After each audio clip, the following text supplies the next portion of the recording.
Hey everyone, and welcome to the Deep Dive. Today we're taking a look at information security careers. And I'm excited to really dig in because it's such a fascinating field. I know a lot of you are interested in this, so let's jump right in. We've got a ton of great resources to pull from today. We've got this 2024 industry expert review that talks about all the latest InfoSec trends, some awesome articles on different career paths, and even a cybersecurity career guide that kind of gives us an inside look at what it takes to succeed. Yeah. It's a really diverse field. And Yeah. it's changing all the time, too. Right. And that's what we're here for, to help you sort of cut through the noise and figure out what's important. So let's talk about the different roles out there, first of Yeah. all. You mentioned diverse. I'm looking at this expert review. And one of the things that jumps out is the sheer variety of careers you can have. You don't have to be, the stereotypical hacker in a hoodie. Absolutely. There's a role for, almost every personality type out there, which is what makes it so interesting. Right. So, for example, this review says the demand for security analysts is, skyrocketing. Yeah, security analysts are really important. It's like they're the detectives of the digital world, Right. like piecing together clues from data breaches and figuring out what happened. Exactly, yeah. They've got to have, a really good eye for detail Mm-hmm. and be able to think critically and be able to communicate their findings really well. Oh, for sure. But that's not the only path, right? Yeah. I'm also seeing a lot about penetration testers, which Oh, yeah. Pen testing is sounds pretty cool. It's a lot of fun, yeah. I mean, you're basically getting paid to think like a criminal. Right. But for a good cause. Exactly. To find those vulnerabilities before the bad guys do. I mean, you're like an ethical hacker. Yep. And then there's also our sources mentioned forensic analysts, like the digital Sherlock Holmes. Yeah, I love that. Investigating cybercrime scenes, helping bring the perpetrators to justice. It's super intense. It's very investigative, yeah. Like you're putting together those pieces of the puzzle to figure out what happened. Oh, absolutely. And of course, you can't forget about the people who are building and maintaining those secure systems in the first place. The security engineers. Oh, the engineers are absolutely crucial. They're like the architects and the builders, right? Yeah. Making sure that everything is secure from the ground up. Yep. And they need to be able to think ahead, too, anticipate threats and build systems that can withstand them. It's a very proactive role. Right. They're laying the foundation. And then you've got the auditors, the ones who come in and make sure everyone's playing by the rules, following security best practices. Yeah, auditors are the guardians of compliance, right? Totally. And then, this thing that I'm seeing a lot about lately is GRC governance, risk, and compliance. Oh, GRC is becoming increasingly important. Yeah, I'm seeing that too. And I think it's because, cybersecurity is no longer just a technical issue. It's a business issue. Right. So you need people who can assess the risk, develop security policies, and make sure that the organization is meeting those obligations.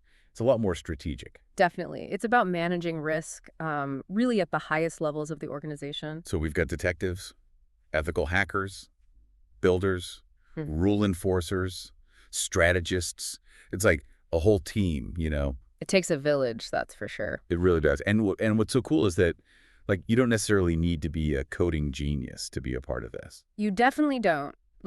Technical skills are important, of course, especially for certain roles, but it's not the only thing, Right. So for those of you listening who maybe are thinking about making a career switch or are just starting out and you're like, oh my God, I'm not a computer science whiz. Don't worry. Don't worry. You can absolutely build a successful career in InfoSec with the right skills and mindset. I completely agree. It's more about having that passion for security and that willingness to learn. For sure. So how do you even start developing those skills? Where do you even begin? Because it can be overwhelming. I mean, we're just talking about all these different roles. Right. Yeah, it can be overwhelming. But our sources actually had some really great advice on this. One of the things they emphasized was hands-on experience, getting your hands dirty, I love it. Even before you land a job, there are things you can do to build those practical skills. Okay, so give me an example. What kind of hands-on experience are we talking about? Well, one thing they mentioned was setting up a home lab. Oh, a home lab. Yeah, that's always a fun thing to think about. It is. And it doesn't have to be super complicated or expensive either. You can get a Raspberry Pi, those little mini computers. Yeah. And you can actually install software on there that lets you build a vulnerable web application, and then you can try to hack into it. It's like having your own, like, mini cyber range. Exactly. It's so cool. It's like being a mad scientist in your own home.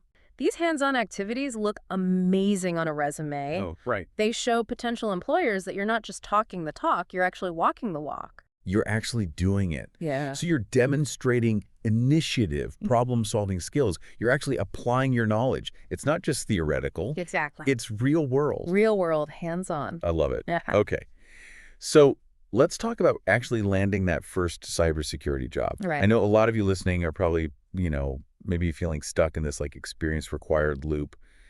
Even for entry-level roles, it can be so frustrating. You need experience to get a job, but you need a job to get experience. Right. It's that classic catch-22, right? And it is. Yeah. It's such a catch-22. Yeah. So what do you do? Like, how do you break through that barrier? Well, our sources had some really good tips for this. Like, one thing they emphasized was internships. Oh, internships. Yeah. Yeah, those are a classic way to get your foot in the door. Exactly. And they're a great way to, like, get real-world experience and make connections in the industry. Yeah, network with people. Yeah, work with people, yeah. And, they don't always have to be like these formal, structured programs. Right. Like, you can even create your own internship. Oh, that's a great point. Like, you can reach out to InfoSec professionals in your area and just say, hey, I'm really interested in this. Would you be willing to, let me shadow you for a day? Or, work on a project with you? Yeah, just for the experience. Yeah, just for the experience. And it shows initiative, right? It totally does. It shows you're really passionate about it. Exactly. And another thing they talked about was becoming a security champion. Okay, a security champion. What did that mean? It's basically like you're the security advocate within your team or department. You're the one who's like helping your colleagues choose strong passwords and spotting phishing emails. Right. Yeah. Like you're kind of like the go-to person for security questions. And it's a great way to, build those skills and show that you're committed to security, even if you're not officially in a security role. Oh, that's great advice. And for those of you who already have, some IT experience, don't underestimate that. Like, even if it's not specifically security related, things like configuring routers, patching systems, helping users with password resets, like all of that stuff can be framed as cybersecurity experience. It absolutely can. It's all about how you spin it. It's about showcasing those skills and making that connection to cybersecurity, like showing how those seemingly basic tasks are actually really important for security. And how they translate Right. Exactly. to the bigger picture. All right. Okay, so we've talked about the diverse paths, the importance of practical skills, and some really creative ways to gain experience, even if you don't have that official security title yet. But let's be real for a second, all right? Okay. This journey isn't always easy. There are challenges, there are roadblocks, and sometimes it can feel like you're just like swimming upstream, It definitely can. So what are some of the biggest challenges that people face, especially when they're new to the field? Well, one of the things that came up a lot in our research was imposter syndrome. Oh, imposter syndrome. That feeling of self-doubt. Like, that voice in your head that says, you're not good enough. You don't belong here. Oh, yeah. Everyone else knows more than you do.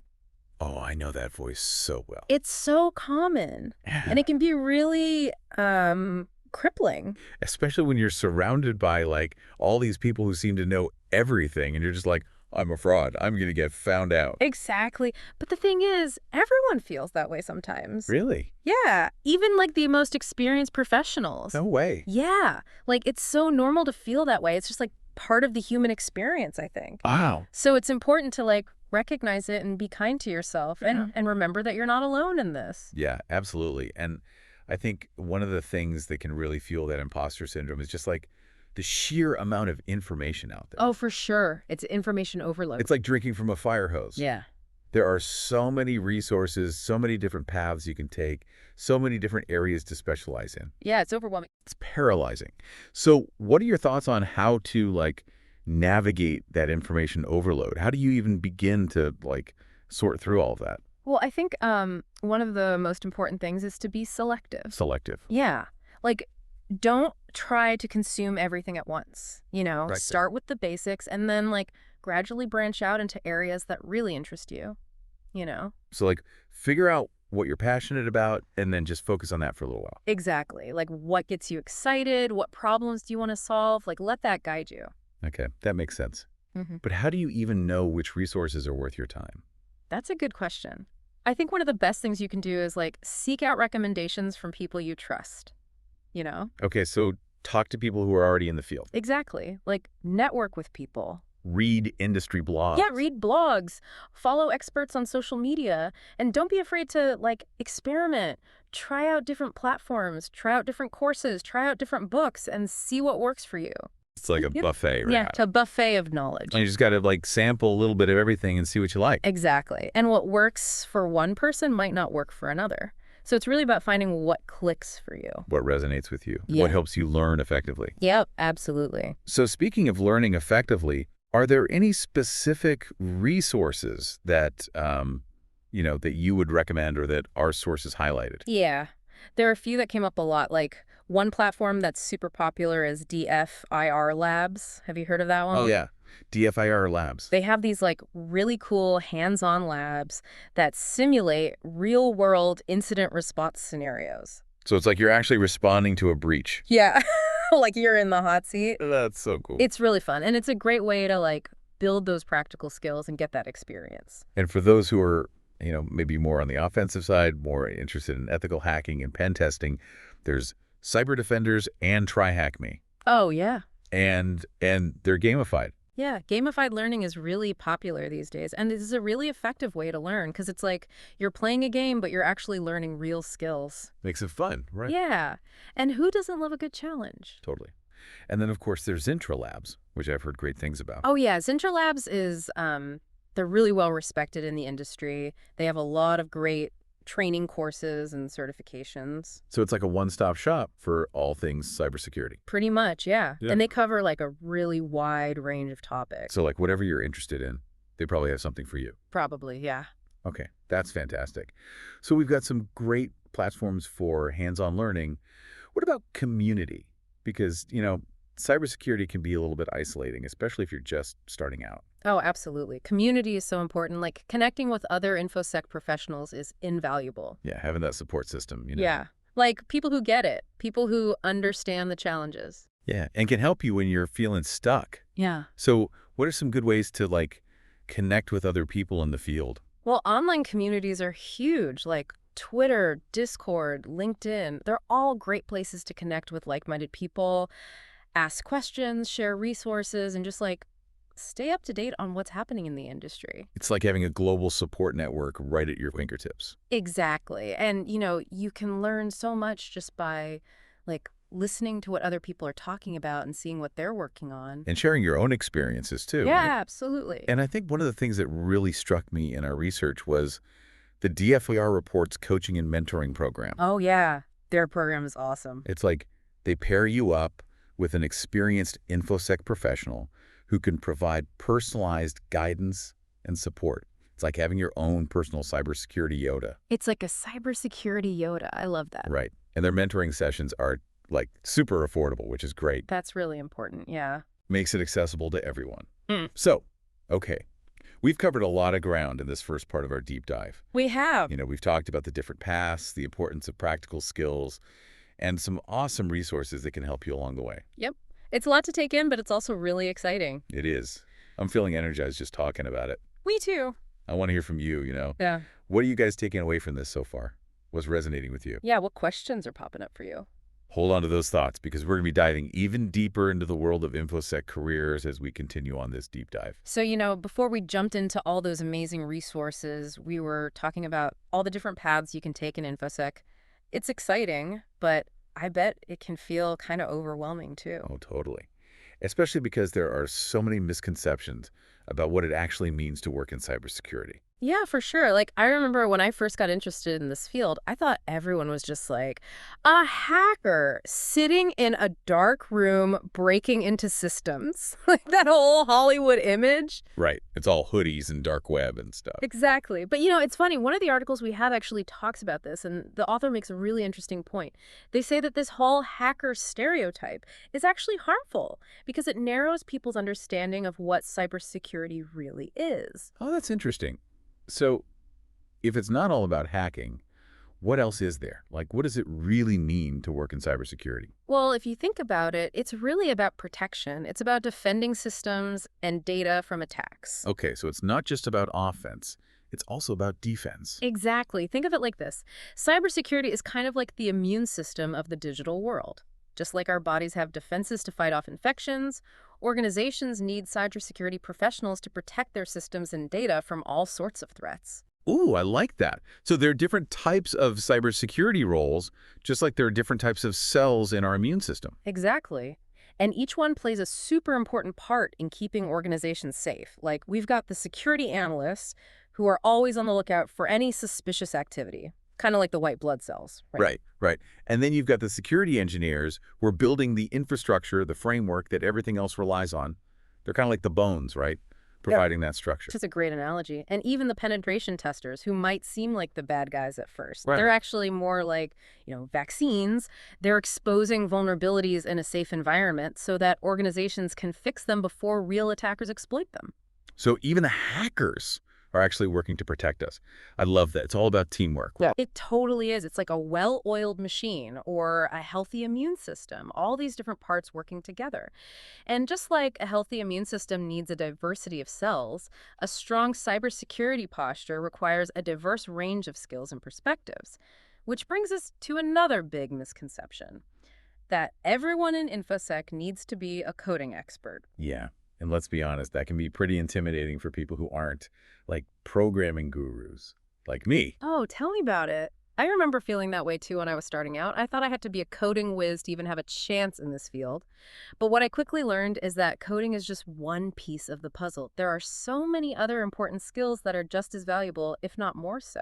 Like what? Give me some examples. Well, think about it. Cybersecurity is all about protecting information, and information is at the heart of every business decision, right? So, cybersecurity professionals need to be able to communicate effectively with people at all levels of an organization. They need to explain complex technical stuff in a way that non-technical people can understand. Oh, yeah, that makes sense. You have to be able to translate that tech jargon into plain English. Exactly. And it's not just about explaining things clearly. You also have to be good at building relationships and collaborating with people from different departments and backgrounds. Those soft skills are super important. So if you're thinking about switching careers into InfoSec, don't let a lack of coding experience hold you back. If you have good communication skills, you're good at problem solving, and you have a genuine interest in security, you've already got a great foundation to build on. I completely agree. Now, speaking of challenges, there's one that came up a lot in our research, and it's something we really need to talk about. Burnout. Ugh, burnout. It's a real thing, and it's not just in cybersecurity. But I can definitely see how it could be a big problem in a field as demanding as this one. Right. I mean, just think about it. The threats are constantly evolving. New vulnerabilities are discovered every day. Attackers are always coming up with new tricks. It can feel like you're always playing catch up, always on high alert. It's like you're constantly in emergency mode, and that can be really stressful. Exactly. And then there's the pressure to stay ahead of the curve. Technology is changing so fast, and cybersecurity professionals are expected to keep up with all the latest trends and tools. It's a lot to handle. Right. It's like you're running a marathon that never ends. And on top of all of that, there's often this culture of overwork in cybersecurity. Long hours, late nights, weekend work. It's almost seen as a badge of honor. But that's not sustainable, is it? Definitely not. It's a recipe for burnout. So what can people do to prevent burnout, or at least manage it when it starts to creep in? Our sources had some good advice on this, right? Yeah, they did. One of the biggest things is setting boundaries. It's so important to have a clear separation between your work life and your personal life. Right, like actually disconnecting from work when you're not on the clock. Exactly. Make sure you're taking breaks, getting enough sleep, and spending time doing things you enjoy outside of work. It's like that oxygen mask analogy, you know? You have to put on your own mask first before you can help anyone else. Oh yeah, that's a good one. You can't pour from an empty cup. Taking care of yourself is essential. Absolutely. Another important tip is to build a strong support network. Yes, having people you can talk to, vent to, get advice from. It makes such a difference. It really does. And those people don't have to be other InfoSec professionals. It could be friends, family, a therapist, whoever you trust. Just having people you can rely on is key. Okay, support system. Check. What else? Well, this might seem obvious, but it's important. Finding a positive and supportive work environment.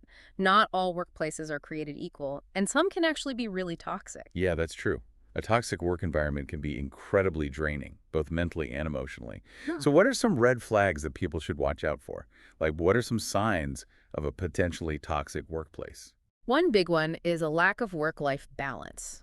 If you're always expected to work late nights and weekends, or if there's this pressure to always be available, that's a sign that the company might not really care about their employees' well-being. Right, so it's good to ask about that during the interview process. Like, what are the expectations around work hours? And also pay attention to how the company treats its employees. Are people stressed out and miserable? Or do they seem happy and engaged? Exactly. And another red flag is a culture of blame and negativity. If you hear people constantly complaining or gossiping, or if there's a lot of finger pointing when things go wrong, that's a bad sign. Yeah, it's like a breeding ground for negativity and stress. Mhm. It's important to find a workplace where people are supportive of each other, where mistakes are seen as opportunities to learn, a place where there's a sense of teamwork and camaraderie. Absolutely. A healthy workplace is so important for your mental well-being. And if you find yourself in a toxic environment, don't be afraid to speak up or to look for a new opportunity. You deserve to be in a place where you feel valued and respected. Yes, your mental health is more important than any job. So we've talked about burnout, toxic workplaces. Now let's shift gears and talk about professional development and continuous learning. This field is always changing, so how do you stay ahead of the curve? Well, one of the best ways is through professional certifications. Certifications show that you have the knowledge and expertise in specific areas of cybersecurity, and they can really help you stand out in a competitive job market. Yeah, I remember reading in one of the articles that certifications are especially important for people who are new to the field or who are switching careers. That's right, they can help you level up your skills and show potential employers that you're serious about this. So what are some of the most popular and in-demand certifications in cybersecurity? Well, a really good one to start with is the Security Plus Gap. It covers a broad range of security concepts and best practices, and it's a good foundation for anyone who wants to work in InfoSec. Okay, Security Plus Sec. Got it. What about more specialized certs? Oh, there are tons. It really depends on your interests. If you're into penetration testing, there's the OSCP, which is super respected in the industry. If you're more into incident response, there's the GCIH. And if you want to go the auditing route, there's the CISA. Wow, so many options. Yeah. How do you even choose which ones to go for? I would say talk to people who are already working in the field and see what they recommend. And you can also do some research online and read reviews from people who have actually taken the certifications. That's a good point. It's always helpful to hear from people who have been there and done that. And speaking of learning from others, let's not forget about conferences and workshops. Oh yeah, conferences are great. They're a fantastic way to stay up to date on the latest trends, to learn from experts, and to network with other professionals. Plus, a lot of them offer hands-on workshops and labs. Right, so you can actually put those skills to the test. And you never know. You might even meet your next employer at a conference. Networking is so key in this field. Absolutely, but even more important than conferences and certifications is finding mentors and building relationships with people who can guide you and support you throughout your journey. Mentorship is huge. Having someone who can share their experiences, offer advice, and just be there for you can make all the difference. I totally agree. And mentorship doesn't have to be this formal, structured thing. It can be as simple as connecting with someone on LinkedIn, grabbing coffee with them, following them on Twitter. Just reach out and make those connections. Yeah, most people in this field are super generous with their time and knowledge, and they're usually happy to help out those who are new to the game. Exactly. It's all about paying it forward, right? We all had people who helped us along the way. So to recap, we've talked about some common misconceptions about InfoSec, the importance of work-life balance, and the need to find a supportive work environment. We've also talked about the value of certifications, conferences, and most importantly, mentorship. And don't forget about those soft skills. Communication, collaboration, problem solving. Those are just as crucial as technical skills in this field. Wow, it's been a jam-packed episode so far. What's standing out to you the most? What's resonating with you? Yeah, what questions are swirling around in your head? Hold on to them because in our final part, we're going to dive into a really powerful framework that can help you set yourself up for success in the world of InfoSec. All right, so welcome back for the final part of our deep dive. We've talked about so much already, from debunking those crazy misconceptions about InfoSec to exploring all these awesome resources. We even touched on some tough stuff like burnout or toxic workplaces. But how do you take all this info, all this advice, and actually turn it into a plan, like a roadmap for success in cybersecurity? That's where I think SMART goals come in. Okay, SMART goals. I've heard of those, but honestly, it always sounded kind of like corporate-y to me. Does that really apply to something as dynamic and fast-changing as cybersecurity. It totally does. It's all about setting yourself up for success. And trust me, it's not as stuffy as it sounds. SMART is just an acronym. It stands for specific, measurable, achievable, relevant, and time-bound. Okay, I see. So it's like a framework for like making your goals smarter. Exactly. And it can be super helpful even in a field that's constantly evolving like this one. All right, I'm intrigued. Let's break it down then. Starting with specific. What does that even mean when we're talking about cybersecurity? Well, instead of just saying, I want to learn cybersecurity, which is like super broad, Yeah, right? it is. You get really specific about what area you want to focus on, what excites you the most. Do you want to be a penetration tester? Do you want to specialize in cloud security? The more specific your goal is, the clearer your path becomes. So it's like having a destination in mind instead of just like wandering around aimlessly. Exactly. Then measurable. How will you actually know if you're making progress? How will you track your wins? Okay, so like instead of just saying, I want to get better at incident response, I could say, I'm going to complete like 5 incident response labs on DFIR labs in the next 2 months. Yes. Perfect. Now you have a concrete way to track your progress. You're holding yourself accountable. I like it. Okay, what's next? Achievable. This is where we got to be real with ourselves. Right. We don't want to set these crazy goals that are impossible to reach. Exactly. It's about setting goals that are challenging, but still realistic. You're not going to become a CISO, Chief Information Security Officer, overnight. Yeah, right.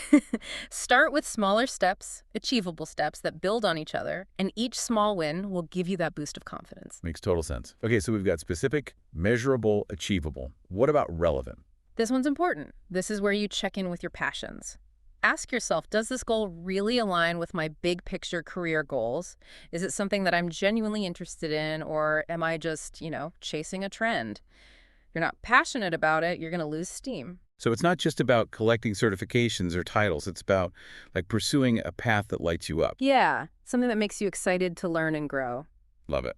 All right, last one. Time bound. Yep. This one's all about deadlines. Give yourself a deadline. It's amazing how much more focused we get when we have a sense of urgency. So instead of saying like, oh, I'll get certified someday, I could say, I'm going to pass the CISSP exam by the end of next year. Exactly. Now it's real. You've got a target to aim for. I can see how that would help you prioritize and stay focused. Right. And there you have it. SMART goals. Specific, measurable, achievable, relevant, and time-bound. It sounds simple, but trust me, it's a really powerful tool. I'm really liking this. It's like taking everything we've talked about today, all those insights and advice, and turning it into a personalized action plan. Exactly. It's your roadmap to success in InfoSec. And remember, as you go through this journey, celebrate those wins. Big or small, every step forward is worth celebrating. And don't be afraid to adjust your goals along the way. Things change, you learn, you grow. Flexibility is key. That's so true. It's not about being rigid. It's about being adaptable and willing to, course correct when you need to. And as you get deeper into this world, never forget, you have something unique to offer. Your perspective, your experiences, your passions, all of that contributes to the cybersecurity community. I love that. It's not just about taking in information. It's also about sharing what you know and helping others. So as we wrap up this deep dive, what's your final piece of advice for our listeners? What do you want them to take away from this conversation? Stay curious, stay passionate, and never stop learning. The world of InfoSec is full of possibilities. The only limit is your imagination. Couldn't have said it better myself. We hope this deep dive has given you the knowledge, the inspiration, and a clear path forward as you explore all the amazing careers in information security. And remember, the journey is just as important as the destination. Enjoy the ride. Embrace the challenges, celebrate the wins, and keep exploring. Thank you so much for joining us on this deep dive. We'll see you next time for another exciting adventure. Until then, stay curious, stay secure, and keep learning.